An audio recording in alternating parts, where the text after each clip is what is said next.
O Senhor esteja convosco. Ele está no meio de nós.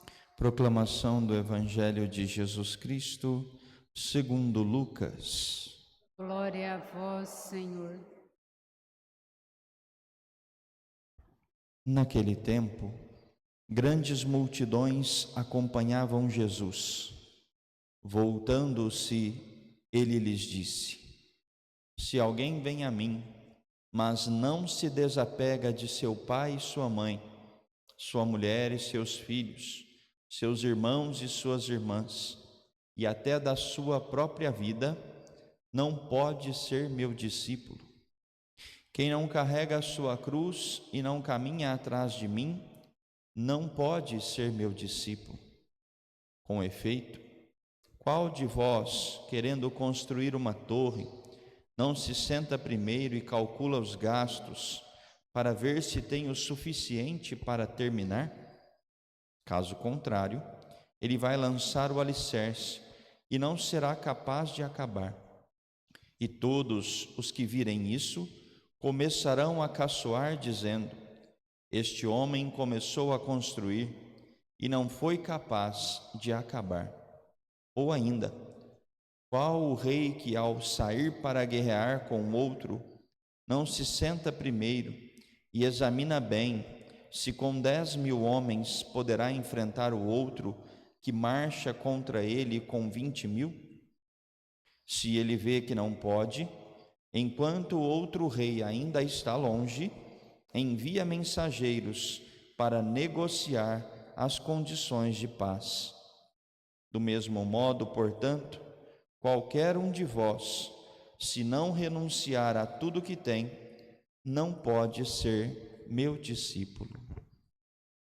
Palavra da salvação. Glória a vós, Senhor.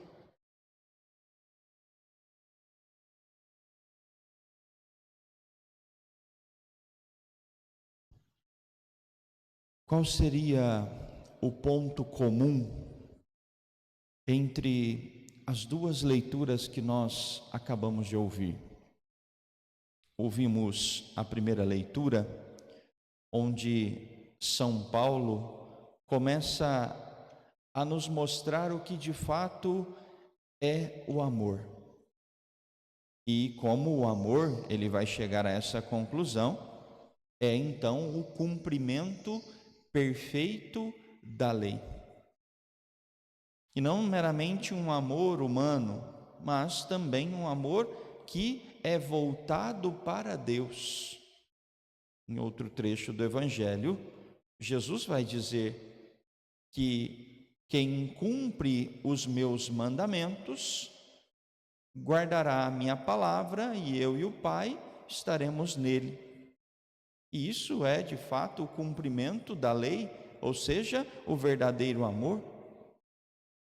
E do outro lado, nós ouvimos no Evangelho Jesus contando às multidões que acompanhavam, mostrando para esta multidão que, se não há renúncia, se não há desapego, nós não o seguiremos.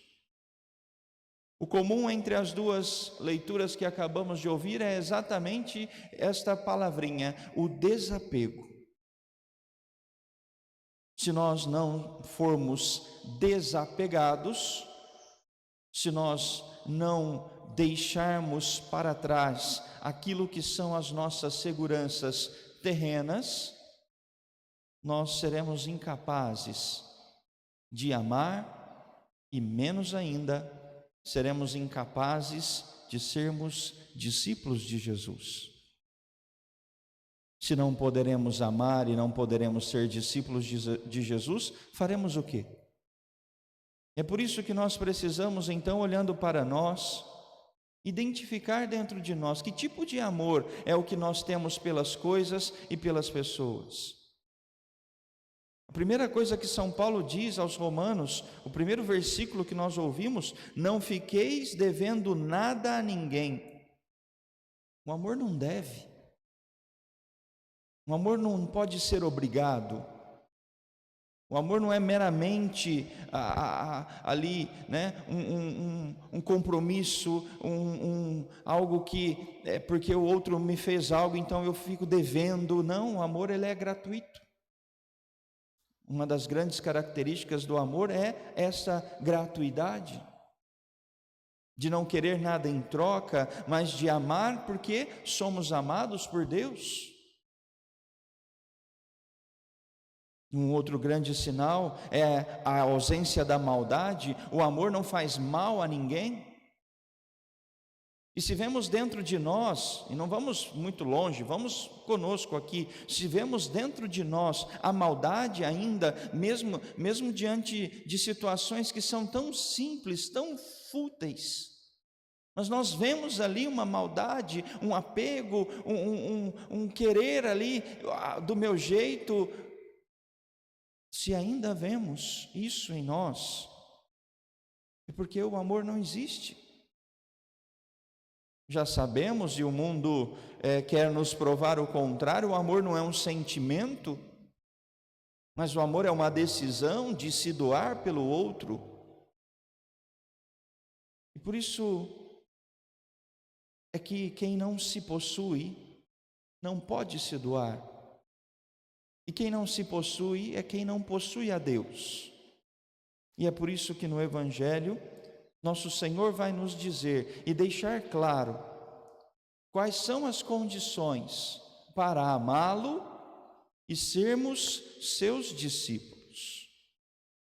A primeira delas é o que estou falando até agora, é o desapego, por isso ele mesmo vai dizer: quem não se desapega de seu pai, sua mãe, sua mulher, filhos, irmãos, irmãs, não pode ser meu discípulo. Aqui não é para excluir essas pessoas da nossa vida, não se trata disso, claro que não. Mas se trata do apego, se trata da direção do amor, se trata daquilo de onde nós colocamos o nosso coração. Se o nosso coração está colocado nestas pessoas ou circunstâncias da nossa vida, nós não amaremos a Deus e não seremos seus discípulos. Quem não carrega a sua cruz e não caminha atrás de mim, não pode ser meu discípulo. Quantas vezes nós queremos rejeitar a nossa cruz? Isso acontece porque nos falta amor. Quantas vezes nós queremos que a cruz ela vá sendo diminuída, as dores, as dificuldades, os desafios, essa muitas vezes é sim a nossa vontade, mas quem não carrega a sua cruz, e não é carregar a cruz para qualquer lugar, às vezes esse é o nosso problema, nós carregamos a cruz, nós até passamos por sofrimentos, mas carregamos ela para outro lugar. Quando na verdade nosso Senhor diz: é preciso caminhar atrás de mim. Caminhar atrás de Jesus significa que nós vamos seguir um caminho já estabelecido, não é a minha vontade, não são os meus planos.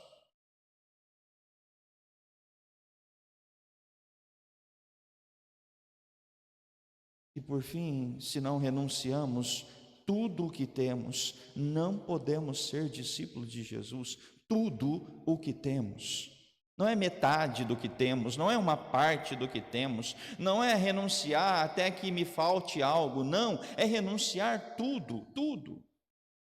E eu já disse várias vezes, renúncia é diferente de conversão. A renúncia ela acontece quando nós temos que escolher entre duas coisas boas. Mas entre estas duas coisas boas, qual delas é a vontade de Deus? Queridos irmãos e irmãs, se não nos desapegarmos daquilo que nos afasta de Deus, daquilo que não pode, ser conciliado com Deus, às vezes vivemos desse modo, queremos viver um pouquinho do nosso jeito, daqui a pouco um pouquinho do jeito de Deus. Às vezes mudamos, voltamos, queremos do nosso jeito em outra coisa, aí passa um pouquinho, queremos já do jeito de Deus. Se nós não renunciarmos esta dualidade, esta vida dupla, nós não seremos discípulos de Jesus e acontecerá como os exemplos que Jesus deu no Evangelho. nós não chegaremos até o fim. Começaremos a construir, colocaremos o alicerce, mas não chegaremos até o fim. Iniciaremos a guerra, começaremos a luta com outro exército, mas não chegaremos até o fim. Por isso que para chegar até o fim no reino dos céus, é preciso se desapegar. Peçamos a Deus que nos dê a graça de assumirmos primeiro, porque não dá para desapegar de algo se eu não aceito que eu sou apegado. Então, primeiro a graça de assumirmos que somos apegados aos bens desta terra, seja o que for, para podermos aí sim pedirmos a Deus a graça de nos desapegarmos, para viver a tua vontade e o verdadeiro amor, como nos diz a palavra de Deus.